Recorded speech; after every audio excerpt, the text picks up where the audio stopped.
Cast ng GMA's My Father's Wife, sino-sino sila? May bagong aabangang drama sa GMA Network. Ibinahagi ng GMA Network sa kanilang Facebook page ang ilang larawan mula sa story conference ng kanilang bagong serye na My Father's Wife.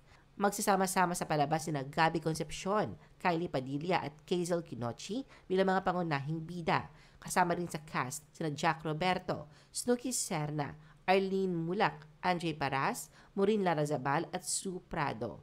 Wala pang ibang detalye ang nilalabas tungkol sa serye pero sigurado ng magiging kapanapanabik ito.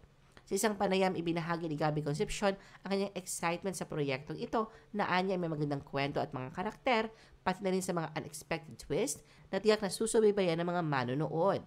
Samantala, excited din si Kylie Padilla na makatrabaho si Gabby bilang mag-ama sa serye at sinabi niyang inaabangan niyang explore ang dynamics ng kanilang relasyon sa palabas. Aminado naman si Kazel na kinakabahan siya sa kanyang role pero siguradong magiging isang malaking oportunidad ito para sa kanya.